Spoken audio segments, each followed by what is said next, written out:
ओम शांति। आज बाबा के 9 अक्टूबर 2020 के साकार मधुर महावाक्य हैं। आज आँख खुलते ही हर एक दिल से क्या निकल रहा था, प्यारे बाबा आपका शुक्रिया, आपने हमें तीसरा नेत्र दिया, जिस तीसरे नेत्र के द्वारा हमने आपको पहचाना।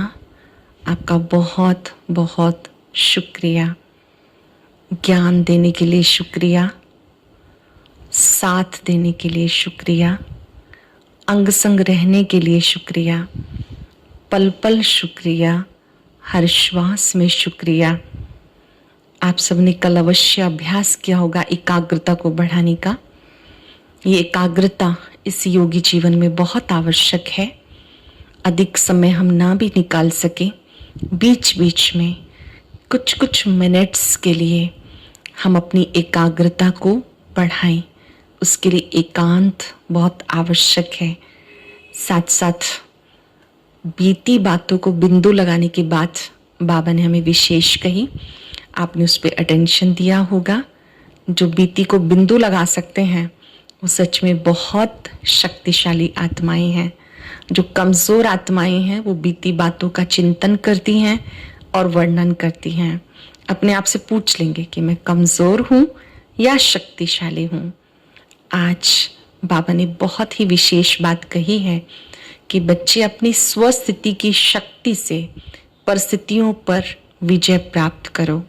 आपकी स्वयं की स्थिति सदा श्रेष्ठ होनी चाहिए। कुछ भी हो जाए, अपनी श्रेष्ठ स्थिति को बिगाड़ो नहीं। बाबा की याद से स्वस्थिति को श्रेष्ठ बनाओ। और अमृत वेले का महत्व बाबा ने समझाया कि सुबह सुबह उठकर बाबा से मीठी मीठी बातें करो, विचार सागर मंथन करो, रूहान करो।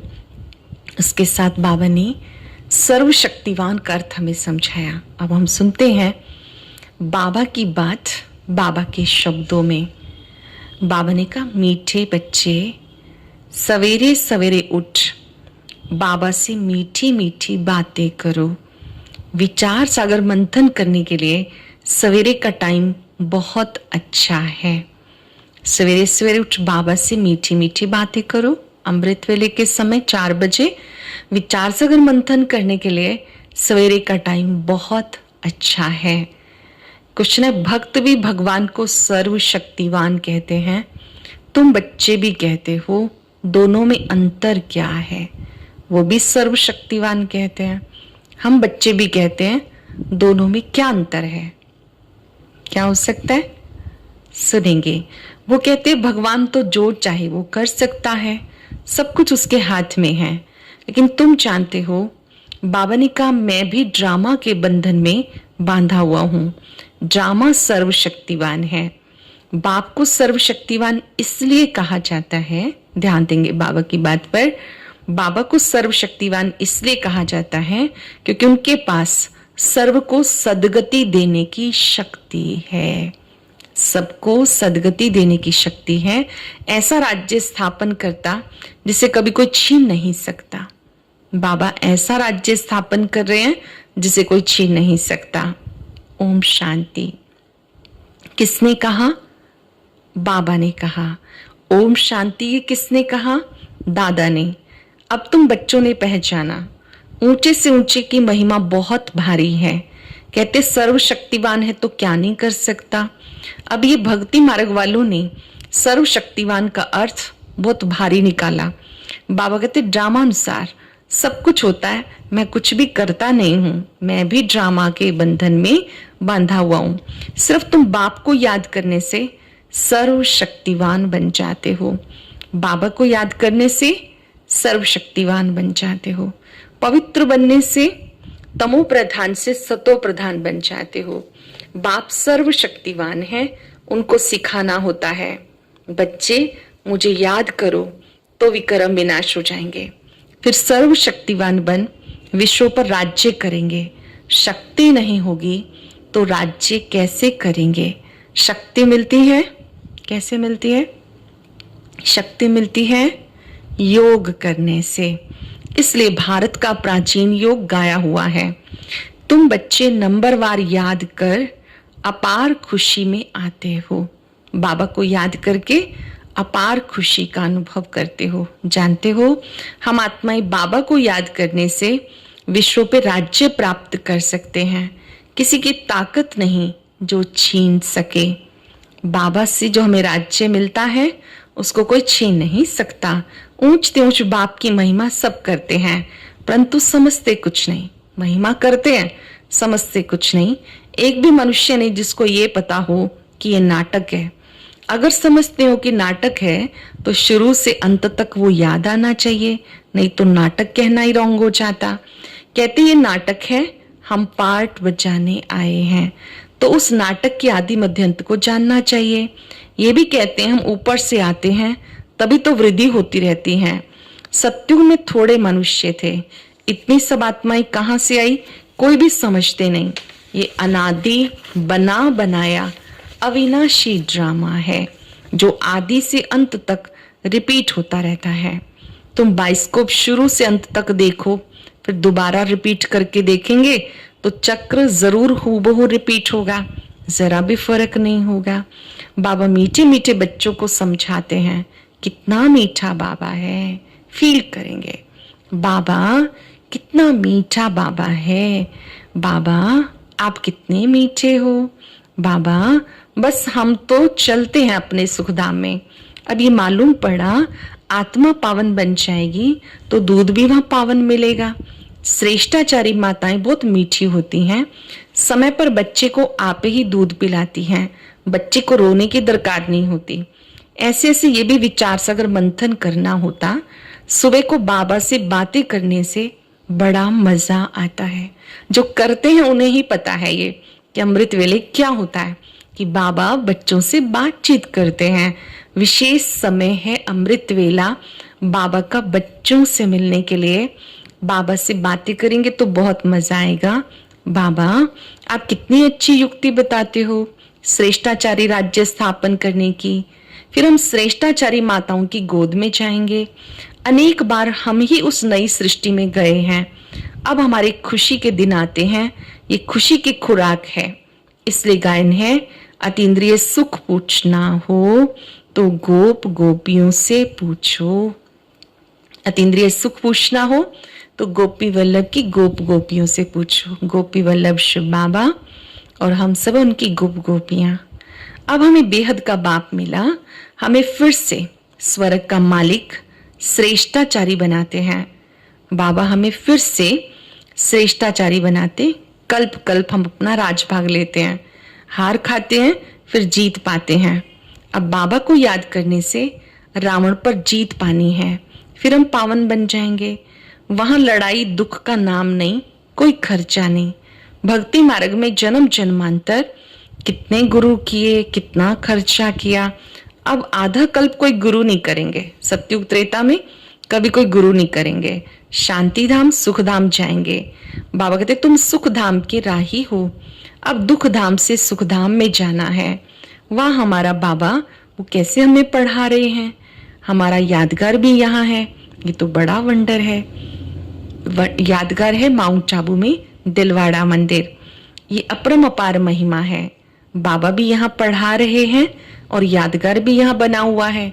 निराकाश बाबा ब्रह्मा तन से आते हैं हमें पढ़ाने के लिए, तो दिलवाड़ा मंदिर में भी बाबा कहते हैं आपका यादगार है।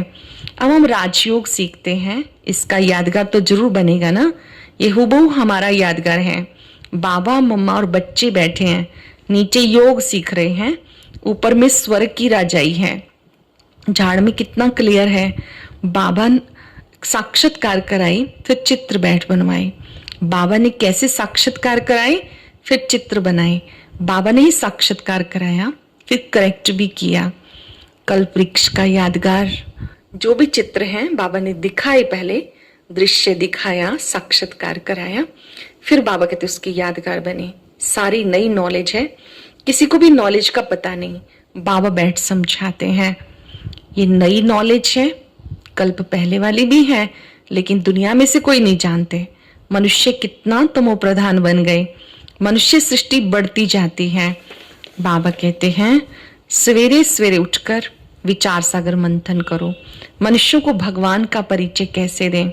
भक्ति में मनुष्य सवेरे सवेरे उठकर कोठड़ी में बैठ भक्ति करते हैं, वो भी विचार सागर मंथन हुआ। अब तुम्हें ज्ञान का तीसरा नेत्र मिला। बाबा तीसरा नेत्र देने की कथा सुनाते हैं। बाबा के में तीसरा नेत्र देते हैं, बाबा ये कथा सुनाते। इसे तिजरी की कथा भी कहते हैं। तिजरी की कथा, अमर कथा, सत्यनारायण की कथा, ये 3 कथाएं मशहूर हैं। भगवान आए, तीसरा नेत्र दिया, उसका यादगार तिजरी की कथा। नर से नारायण बनने का ज्ञान दिया, ये नर से नारायण बनने की कथा भी है। आत्मा अमर है, अमर आत्मा का पिता शिव बाबा अमरनाथ है। वो आत्मा को भी अमर अर्थात सत्युग दुनिया में ले जाने की बातें बताते हैं, तो इसको अमरनाथ की अमर कथा भी कहते हैं। सुनाने वाला एक बाप है जो फिर भक्ति मार्ग में भी चलता। ज्ञान से तुम बच्चे साल्वेंट बनते हो। देवताओं को पदम पति कहते हैं। देवताएं बहुत धनवान होते हैं। कलयुग को भी देखो, सतयुग को भी देखो, रात दिन का फर्क है। सारी दुनिया की सफाई होने में टाइम लगता है। ये बेहद की दुनिया है। भारत है अविनाशी खंड, ये कभी प्रायलोप नहीं होता। भारत बहुत प्राचीन खंड है, इसका कभी विनाश नहीं होता। बाबा आकर के तुम बच्चों को सतो प्रधान बनाते हैं। तुम बच्चों को कितनी खुशी होनी चाहिए। सब बातें नयों को नहीं सुनानी है, पहले पहले तो बाबा की पहचान देनी है। ज्ञान की कुछ बातें बड़ी गुह्य हैं, पहले दिन किसी को समझाएंगे वो उलझ जाएगा। कोई नया आता है तो सबसे पहले परमात्मा का परिचय दो। जब उन्हें परमात्मा की पहचान मिल जाएगी तो उसके द्वारा कही हुई हर बात उन्हें समझ में आएगी। बाप का नाम रूप देश काल जानते हो। ऊंच ते ऊंच बाप का पार्ट तो मशहूर होता है। अब तुम जानते हो वो बाप हमें डायरेक्शन दे रहे हैं। तुम फिर से अपनी राजधानी स्थापन कर रहे हो। तुम बच्चे मेरे मददगार हो। फिर से अपनी राजधानी, सत्युगी राजधानी स्थापन कर रहे हो। तुम बच्चे मददगार हो। तुम पवित्र बनते हो। तुम्हारे लिए पवित्र दुनिया जरूर स्थापन होनी है। तुम ये लिख सकते हो, पुरानी दुनिया बदल रही है, फिर हम सूर्यवंशी चंद्रवंशी राज्य में होंगे, फिर रावण का राज्य होगा। सतयुग त्रेता वाले सूर्यवंशी चंद्रवंशी, द्वापर से रावण का राज्य। चित्रों पे समझाना बहुत मीठा लगता है, इसमें तिथि तारीख सब लिखा हुआ है। भारत का प्राचीन राजयोग माना याद, याद से विक्रम विनाश होते हैं। पढ़ाई से स्टेटस मिलती है, दैविगुण धारण करने हैं। हाँ इतना जरूर है, माया के तूफान बहुत आएंगे। बाबा कहते हैं ये ध्यान रखना है, ये ईश्वरीय पढ़ाई है, इसमें माया के तूफान बहुत आएंगे। सुबह उठकर बाबा से बातें करना बहुत अच्छा है। भक्ति और ज्ञान दोनों के लिए टाइम बहुत अच्छा है। अमृत वेला 2 से 5 का समय है। अगर हम जल्दी उठे तो अच्छी बात है, नहीं तो 4 बजे तक उठकर बाबा के सामने तैयार होके बैठ जाना है। रूहान करनी है, मीठी मीठी बातें करनी है। अब हम श्रेष्ठाचारी दुनिया में जाएंगे। बूढ़ों के दिल में तो ये रहता है ना, हम ये शरीर छोड़ गर्भ में जाएंगे। बाबा कितना नशा चढ़ाते हैं। ऐसी ऐसी बातें बैठ करो तो भी तुम्हारा जमा हो जाए। शिव बाबा नरकवासी से स्वर्गवासी बना रहे हैं। पहले पहले हम आते हैं, सारा ऑलराउंड पार्ट हमने बजाया। अब बाबा कहते छीछी चोले को छोड़ दो, देह सहित सारी दुनिया को भूल जाओ। ये है बेहद का सन्यास। वहां भी तुम बूढ़े होंगे तो साक्षात्कार होगा कि हम बच्चा बनते हैं, खुशी होती है। बचपन तो सबसे अच्छा है। सत्युग की दुनिया में साक्षात्कार होता है कि अब ये शरीर छोड़ना है, जाके बच्चा बनना है। ऐसे से विचार सागर मंथन करना है, पॉइंट्स निकलेंगे तो बहुत खुशी होगी। बुद्धि में ज्ञान की पॉइंट्स का मनन होगा तो बहुत खुशी होगी। खुशी में घंटा डेढ़ बीत जाता है। जितनी प्रैक्टिस होती जाएगी खुशी बढ़ती जाएगी, बहुत मजा आएगा। फिर घूमते फिरते भी याद करना है, चलते फिरते भी बाबा को याद करना है। फुर्सत बहुत है। हाँ विघ्न पड़ेंगे, उसमें कोई शक नहीं है। धंधे में मनुष्य को नींद नहीं आती, सुस्त लोग नींद करते हैं। तुम जितना हो सके शिव बाबा को याद करते रहो। तुम्हें बुद्धि में रहता शिव बाबा के लिए हम भोजन बनाते हैं। चलते फिरते भी बाबा याद रहे, कार्यों के साथ भी बाबा की याद जोड़ देनी है। भोजन बना रहे हैं, बाबा के लिए बना रहे हैं। घर में कार्य कर रहे हैं तो बाबा मेरे साथ मदद कर रहे हैं, शिव बाबा के लिए हम ये करते हैं। भोजन भी बहुत शुद्धि से बनाना है, भोजन बहुत शुद्धि से बनाना है, अटेंशन देंगे, याद में बनाना है, खुशी से बनाना है, स्वच्छता से बनाना है। ऐसी चीज ना हो जिससे खिटपिट हो जाए, बाबा खुद भी याद करते हैं। अच्छा, मीठे मीठे सिक्के लदे बच्चों प्रति माता पिता बाप दादा का याद प्यार, गुड मॉर्निंग। रूहानी बाप की रूहानी बच्चों को नमस्ते, रूहानी बच्चों की रूहानी बाप दादा को नमस्ते, गुड मॉर्निंग। शुक्रिया बाबा, शुक्रिया। धारणा के लिए सार, आज की मुख्य बात कौन सी है? कुछ सेकंड के लिए विचार कर लीजिए, सुनेंगे।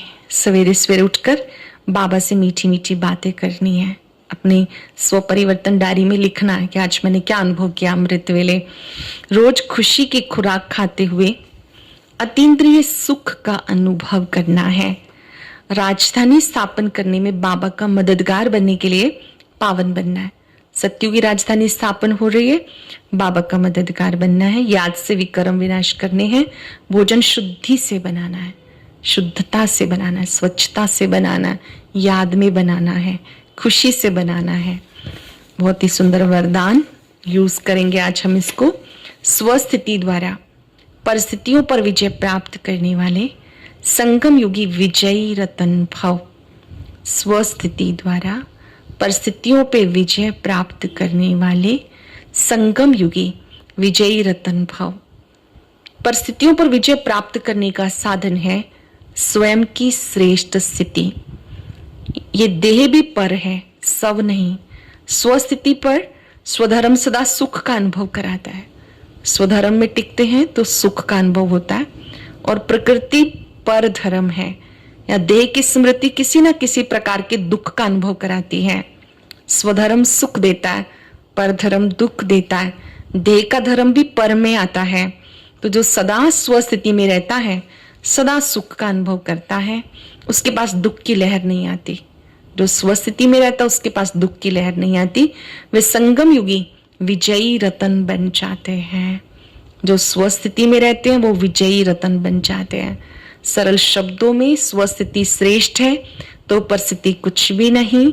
स्वस्थिति का अर्थ है स्वयं श्रेष्ठ स्थिति में रहना, स्वधर्म में रहना, सुख का अनुभव करना, देह की स्मृतियों से दूर रहना। स्लोगन है परिवर्तन शक्ति द्वारा व्यर्थ संकल्पों के बहाव का फोर्स समाप्त करो। परिवर्तन शक्ति द्वारा व्यर्थ संकल्पों के बहाव का फोर्स समाप्त करो। जो भी हमारे मन में व्यर्थ विचार आते हैं, परिवर्तन शक्ति से उन्हें ठीक करना है। आज हम सब अभ्यास करेंगे। मैं स्वस्थिति में स्थित रहने वाली, परिस्थितियों पर विजय प्राप्त करने वाली विजयी रतन आत्मा हूं। महसूस करेंगे मैं विजयी रतन हूं। ओम शांति। बहुत से भाई बहनों का ये प्रश्न रहता है कि बाबा को कैसे याद करें, क्या याद करने का कोई खास मंत्र है? इस विषय को आज एक स्टोरी के माध्यम से बहुत अच्छी रीति समझाया गया है। इसे अवश्य देखें और आज की अव्यक्त मुरली भी जरूर सुने, जिसका लिंक नीचे कमेंट सेक्शन में दिया गया है, या आप YouTube पर भी अव्यक्त मुरली टाइप करके उसे सुन सकते हैं। अभी मोबाइल स्क्रीन पर जो बॉक्स दिखाई दे रहा है, इसको टच करें और बहुत ही प्रेरणादायक स्टोरी सुने।